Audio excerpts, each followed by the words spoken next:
Serginho, Tempos difíceis, né? E nós vamos falar que com essa crise financeira, claro, aumenta a oferta de imóveis no mercado.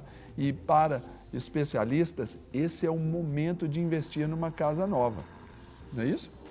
Com certeza. Então, nós temos alguns cuidados. Tem alguns cuidados. A gente vai investir, mas como? Os cuidados que são necessários aí na hora de adquirir esse imóvel. Isso é muito importante. Então, nós vamos conhecer sobre esses cuidados com o corretor Felipe Ricói, que está aqui conosco e vai nos orientar a esse respeito. Felipe, obrigado pela presença, uma honra tê-lo aqui no nosso Instituto Muito bom dia, seja muito bem-vindo, Felipe. Obrigado. É até interessante, às vezes a gente pode pensar até incoerente, período de crise, investir em casa nova, como assim, Felipe?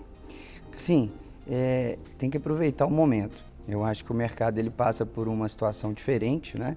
E aquelas pessoas que estão procurando adquirir um novo imóvel, elas podem encontrar situações mais favoráveis do que anos atrás. Não que exista uma grande diferença entre o preço anunciado e o preço que a pessoa realmente vai comprar. Certo. Porque durante esse último ano a gente já teve um reajuste com os proprietários. Trabalhos dentro das imobiliárias e com toda essa turma que faz a venda dos imóveis para poder colocar já esses apartamentos, casas, lojas, o que for, dentro de um preço mais real de mercado. Então, quem está entrando no mercado imobiliário vai conseguir sim ter já uma situação diferente do que via em anos passados.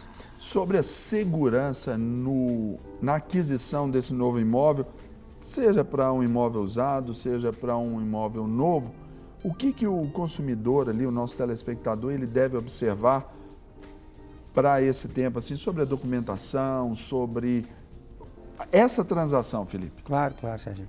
Bom, essas grandes imobiliárias, igual nós lá da Casa Mineira, as imobiliárias mais tradicionais aqui de Belo Horizonte, já tem um departamento jurídico e o próprio gerente de vendas, ele consegue fazer esse levantamento e esse check-up de toda a documentação. Não se faz necessário a contratação de um profissional, um advogado, para esse tipo de análise. A própria imobiliária faz isso, né? Agora, caso ele venha comprar de maneira particular, sem a ajuda de um corretor, que eu não aconselho, aí sim, eu acho que ele deve procurar um profissional especializado, um advogado, para poder ajudar nessa consulta da documentação. São muitas certidões. E até na confecção, assim, até daquele próprio acordo, né? Do contrato de compra e venda. Vamos dizer que promova a segurança para ambas as partes, né, Felipe? Sem dúvida, sem dúvida. Um bom contrato de compra e venda é essencial. Sem um bom contrato de compra e venda, uma boa redação, com cláusulas que resguardem tanto o comprador quanto o vendedor, isso pode gerar problemas futuros, né? O que está no papel, o que está ali é o que existe, então tem que estar atento. Normalmente, qual é o ideal assim? Porque às vezes as pessoas, eu quero adquirir um imóvel, mas eu quero para ontem. E às vezes essa pressa pode ser ali um boicote em você. Você pode se sabotar e entrar numa grande fria. Fala um pouquinho sobre essa questão do prazo, porque às vezes a ansiedade vem. Eu imagino que vocês devem lidar com isso o tempo inteiro, né? Com certeza. É difícil para conseguir, mas eu descobri que é essa. Nossa, então eu quero isso aqui para ontem. Sim. Compra é emoção, né, Carol? Não tem jeito. Então a pessoa ela se sente ali bem com o imóvel, entra, se apaixona e ela quer de todo jeito comprar aquele imóvel. Se tiver bem assessorado, com uma boa empresa, você tem condição de comprar no mesmo dia, com muita segurança. Porque hoje em dia a maioria das certidões elas saem pela internet e alguns dos cartórios de Belo Horizonte também já são muito informatizados. Você já consegue emitir a certidão atualizada com ônus reais em alguns minutos. Então pode sim fazer uma venda segura com pouco tempo. Mas o que a pessoa tem que mais ficar atenta é se realmente aquele imóvel atende às necessidades, às expectativas, ou se é só uma paixão ali, alguma coisa muito rápida, né? Se realmente deslocamento para o trabalho, se preenche os requisitos que essa pessoa deve ter montado antes de entrar nesse imóvel. O que é prioridade para mim? 1, 2, 3, fazer aquela listinha, se realmente atender, aí sim passar para essa parte da compra. Agora, Felipe, uma outra pergunta que é sempre recorrente. No caso da aquisição de um imóvel onde os donos são herdeiros ali, o que a pessoa tem que tomar cuidado nisso aí? Quais os documentos que ele precisa se resguardar, que não vai ter problema futuro com, eu não vendo, quem vendeu foi meu irmão, enfim, essas coisas assim do espólio. Sim, é um tipo de aquisição que tem que ter muito cuidado, né? No caso de uma herança falecimento e a pessoa ainda não é proprietário de fato do imóvel, né? Uma expectativa de propriedade. Ele é filho, a pessoa faleceu e os filhos vão herdar aquele imóvel. Precisa-se finalizar o inventário. Existe a possibilidade de fazer uma compra segura sem a finalização do inventário? Sim, tá? Mas aí nesse caso, apesar da ajuda da imobiliária, eu aconselho a quem estiver comprando contratar também um advogado, porque existem muitas peculiaridades, minúcias e detalhes nessa compra, num processo de inventário que pode demorar meses, anos e, sem exagerar, décadas. Porque muita coisa para ser analisada, né? É difícil de poder falar em linhas gerais de um processo de inventário. Cada caso é um caso e a pessoa tem que olhar com muito cuidado. Eu queria que você falasse um pouquinho sobre essa questão da pessoa adquirir ali a sua casa nova. E a importância dela ir, às vezes, mais de uma vez naquele local, em horários diferentes, em momentos diferentes, onde o sol bate, onde ele se põe. Som da vizinhança. O som, esses detalhes. Às vezes uma chuva, um período que não tem, para que às vezes a pessoa também não tenha uma surpresinha na hora que ela adquiriu o seu imóvel. Porque isso é importante, porque às vezes a pessoa fica, mas eu vou de novo, ou não. Mas isso é importante para que o cliente ele não se frustre com essa compra, não é? Sem dúvida, sem dúvida. Existe muita diferença entre os horários, você mesmo falou aí de trânsito, a vizinhança, hora do rush, como chegar, como sair desse bairro, dessas imediações do imóvel. Então é importante a pessoa ela ter mais de uma visita, sim. E além disso é muito comum levar uma pessoa para ajudar nessa decisão. Sim. É um momento muito importante da vida de uma pessoa, a aquisição do imóvel. Então isso é comum, a gente vive lá na Casa Mineira esse dia a dia e sabe que é raro de uma pessoa que entra e a primeira vez e fala, esse, vamos lá assinar o contrato, estou pronto. Gosta de levar a esposa, o pai, a mãe, um filho, um amigo, um profissional, um engenheiro. Pede para ir várias vezes, né? Alguns sim. Geralmente com 2, 3 visitas no máximo a gente consegue tirar todas essas dúvidas. Certo. Períodos diferentes do dia, ou usando o dia da semana e o final de semana. Mas já existiram casos históricos lá dentro da imobiliária de umas 10, 15 visitas.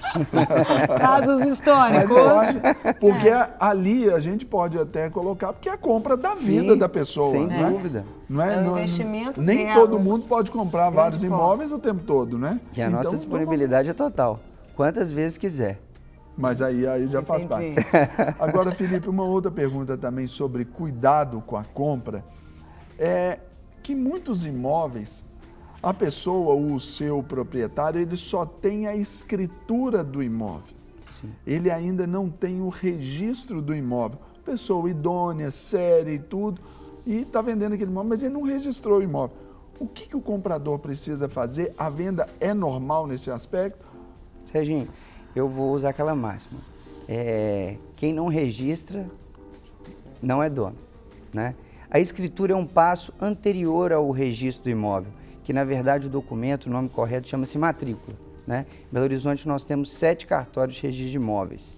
Então, dependendo da localidade desse imóvel, ele vai estar registrado em um desses 7 cartórios. A escritura pode ser feita em qualquer tipo de cartório de notas. Sim. Mas para você realmente ter a certeza e a segurança total do imóvel, você tem que conferir no registro, que é essa matrícula que eu falo. Então, se a pessoa tem só a escritura, respondendo a sua pergunta, eu acho que ela deve ter o cuidado de pedir para averbar, para registrar, melhor dizendo, essa escritura na matrícula do imóvel. Que aí sim nós vamos ter certeza se não houve uma outra compra desse imóvel, se existe um outro proprietário. Porque, a bem da verdade, claro que nós estamos falando de má-fé, caso de socorro, Sim. a pessoa ela pode ter feito mais de uma escritura no mesmo imóvel. Então, para você ter certeza, peça para esse vendedor fazer o registro dessa escritura na matrícula, aí sim você vai fazer uma compra mais segura.